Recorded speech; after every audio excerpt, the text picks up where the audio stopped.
महाराष्ट्राला कायम आपल्याला दुष्काळ मुक्त करायचं आहे। हे वर्ष अल निनोचं वर्ष आहे। अल निनोच्या वर्षामध्ये पाऊस कमी आहे। या महिन्यातला जून महिन्यातला पाऊस ॲव्हरेज पेक्षा 60% कमी पडलेला आहे।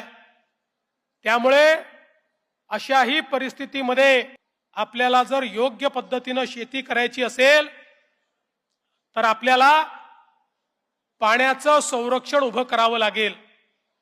जलसंधारणाचे उपाय तर आपण केलेच आहेत, पण जेव्हा 60% डेफिसिट होतं तेव्हा जलसंधारणाचे स्ट्रक्चरही कामी येत नाहीत। आणि म्हणून जलसंधारणावर आपला नेहमीच भर असेल, पण त्यासोबत आता महाराष्ट्रामध्ये नदी जोडचे प्रकल्प आपण सुरू केले आहेत।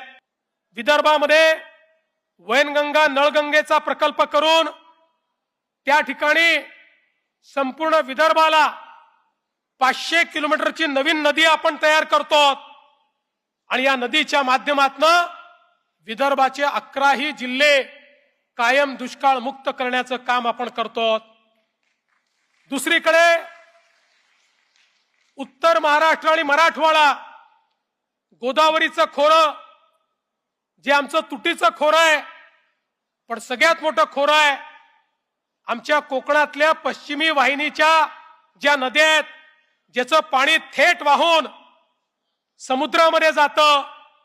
आज आपण त्याच्यावर त्या ठिकाणी प्रकल्प तयार केलाय आणि या प्रकल्पाच्या माध्यमातून ते पाणी उचलायचं आणि वेगवेगळ्या स्ट्रक्चरच्या माध्यमातून नदीजोड प्रकल्पाच्या माध्यमातून जवळपास 80 TMC पाणी हे उचलून उत्तर महाराष्ट्र आणि मराठवाड्यामध्ये आपण आणणार आहोत, ज्या माध्यमातून उत्तर महाराष्ट्र आणि मराठवाडा हा पूर्णपणे दुष्काळ मुक्त आपण करणार आहोत।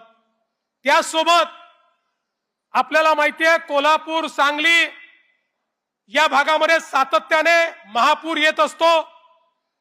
एकीकडे आमच्या पश्चिम महाराष्ट्रामध्ये सातारा सांगली आणि सोलापूरचा काही भाग हा कायम दुष्काळी आहे आणि दुसरीकडे असा भाग आहे की दरवर्षी ज्या ठिकाणी 100 TMC पाणी पुराचं हे वाहून समुद्राला जातं, पण ते आपण थांबवू शकत नाही, उलट त्याच्या पुराचा सामना आपल्याला करावा लागतो। आणि म्हणून तिथेही आपण प्रकल्प चालू केला आणि हे पाणी फ्लड डायव्हर्जनच्या माध्यमातून पश्चिम महाराष्ट्रातल्या दुष्काळी तालुक्यात न्यायचं आणि उरलेलं पाणी उजनीपर्यंत आणून उजनीतनं ते मराठवाड्यात न्यायचं, अशा प्रकारचा प्रकल्प आपण सुरू केलाय।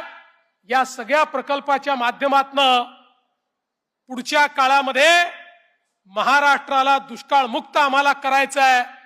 महाराष्ट्राच्या या पिढीने दुष्काळ पाहिला, पण महाराष्ट्राच्या पुढच्या पिढीला आम्ही दुष्काळ पाहू देणार नाही, असा संकल्प या महाराष्ट्रात आपण केलाय।